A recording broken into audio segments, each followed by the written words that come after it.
We're kicking off Mind Games Part 1 and how to win your mind game.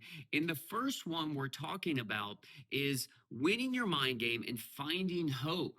And really, it's what we see in the Bible is to basically move through the fog. Just keep moving, focus on Christ, and keep moving through the fog. Although it feels like you're stuck, although it feels like you can't move at all, you have to keep moving. And life has a way of overwhelming us, getting us overwhelming thoughts, and where we just feel like we are stuck right where we are and we feel hopeless, like we can't move. But why do our minds play games on us? It's because our natural tendency is to veer off course, is to veer toward the negative. And that's just what we have. We have all these different influences from social media, the news, different inputs from what people have said about us, failures, successes, all these different things have an impact on our life. And we found that there's even a study that from Johns Hopkins University that showed just 14 minutes of regular constant news that elicits an emotional response, it begins to heighten those feelings of overwhelmed, hopeless, all these different things because of all these different inputs that we have. But of course, we have way more inputs than that. So, what does hopelessness really look like in our lives? And we went back to the Bible because even in the Bible, there's people that show they're real people that struggle with real things, even though they're close to God, even though they're saved by grace through faith in Jesus Christ, even though they're living for their purpose that God's called them to do. We took, for example, we looked at the Apostle Paul. And the Apostle Paul is somebody that struggled with a lot of mental distress and mental issues and different things he had to work through because he went through a lot. Life is hard and he went through a lot. And we found in Second Corinthians chapter 1 verse 8, he says, we're under great pressure, far beyond our ability to endure, and so that we despised of life itself. And that's real. And many of us out there have felt that way. Maybe you felt that way where it's like, I can't endure, I can't go on, I despise of even living. And I want to just say to you, God still has a plan for you, even though you have those feelings, even though Paul had those feelings. But we need to make sure we don't act on those feelings, maybe to harm ourselves, maybe to harm other people, maybe to do anything like that. God has a plan for you. He wants you to just keep moving through the fog, fixing your eyes on Him. And so, what happens is this negative cycle, these thought process that continue in our minds. It's where we find these three P's, as it's called. The first thing is from our thoughts. Everything starts with a thought. Any behavior, anything you've ever done starts with a thought. A thought is viewed as personal. Views of our life, these things that we think about ourselves, it begins to shape who we are, or at least we take it on as personal. And it becomes part of our identity. And then those feelings turn permanent. Our second P. It feels like it's permanent. It feels like this is how I'm always going to be. It's going to stay this way. And that leads it to our behavior to act out to the third P, that it is pervasive. And we think it's like, man, this is just my destiny. This is just who I am. And if you've ever said things like, it's happening again, bad things always happen to me. I can never advance in this area. And I always mess up when it comes to this particular area.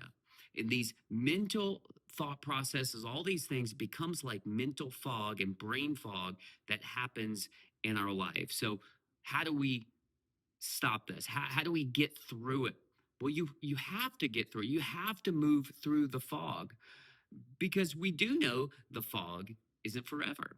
It may be eventually the fog will just dissipate.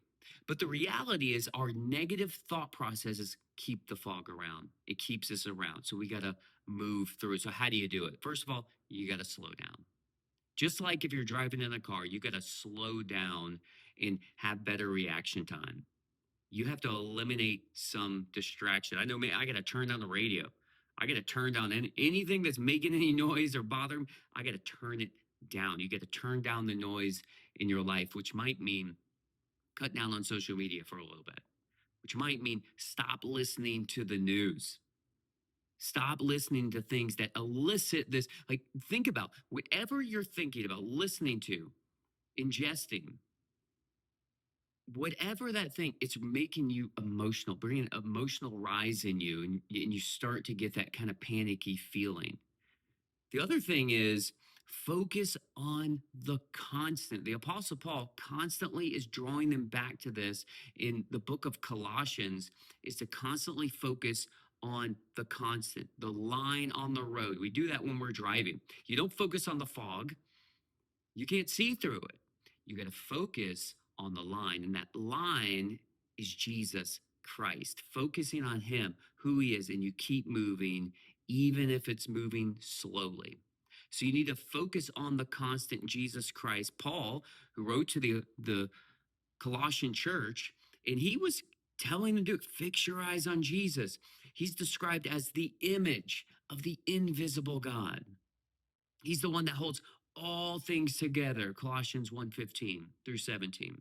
And when we're overwhelmed, we need to elevate Christ above our circumstances. We need to take ourselves out of that. We got to get these thoughts out of our brain. We need to think about Jesus Christ. And I'm telling you, that fog that feels so persistent, pervasive, it's personal. Those things will start to dissipate when you fix your eyes on Jesus. And there's a three-step process that Paul walks them through in Colossians chapter 1. And we see that where he is bringing information, transformation, and then activation. Information is the knowledge we need to know about Christ. And then transformation is that our minds actually can be renewed. The Bible shows this most clearly in Romans chapter 12, verse 2, that we can be transformed by the renewing of our mind. And this was said thousands of years before. Now we can see with our scientific studies and brain scans that the brain can actually change. And our thoughts can adjust our brain, the wiring in our brain. Every thought that creates a new pathway to a new node, and the node is physical real estate in your mind. And God's word saying, but you can renew that. You can have that transformation by fixing your mind on the right things. And then it is activation, because Paul says, hey, walk worthy in the calling that God has given you. So you have to walk it out. There's some things you have to do to walk through those. And it's a story I think about often, but it's so powerful, and it makes me think about this situation so often in John chapter 6, where Jesus comes along, this man that is an invalid. And we know he's there for like 30 plus years. He's been there for a long time. And Jesus recognized, you know what? If you wanted to move, at least get closer to find healing, you could have, because they believed there was this pool here. And if they got to this healing pool, God might begin to minister to them and heal them. When this pool began to swirl up, maybe it was a natural spring. We don't know exactly what it is, but this man, and he had this excuse, and he said this to Jesus: I can't get there because no one's there to help me in there. I just can't get there. And Jesus asked this profound question, and he says, do you want to be healed? And that's the question we need to ask ourselves with our mental struggles or whatever struggles we might be going through it. Do we want to be healed? And when the man says in the affirmative, yeah, he does want to be, but this is sort of his issue, then Jesus gives him activation. This is what you need to do. And he says, take up your mat and go. Like, do something. Take up your mat, stand up, get moving. And the power that we find is in a spiritual discipline that we need to learn to kind of eliminate some of this brain fog. We can be walking through it, we can be moving through it, but how to dissipate some of this brain fog is a spiritual discipline that you probably never heard of, and it is called simplicity. The spiritual discipline of simplicity, limiting different things. Maybe that's limiting news consumption or social media that you are ingesting. Maybe it's just too much. It's too much. Eliminating toxic inputs from our environment, if possible. Maybe those are people in your life. You need to get around, not around those people anymore, and get around people that are positive, uplifting, that are for you, that are going to encourage you to take that next step, reducing the noise or distraction in our lives. And then we need to focus on what matters most, fixing our eyes on Jesus, the author, the perfecter of our faith, the first, the last. He is the King of Kings, the Lord of Lords. He's big enough to meet you in your problems and your issues and any mental things that you're going through. And I want to tell you this right now that you're watching this and listening to this. If you are even concerned at all and you're thinking about, I've got these issues, I've got these problems, I'm trying to figure it out, I can guarantee you, you're further along than you think you are. And I just want to encourage you, keep going, make that next step, maybe eliminate some distractions that are in your life, some different things that they're the burdens maybe you're not meant to carry. Maybe this is a signal to say, yeah, I shouldn't be carrying this anymore.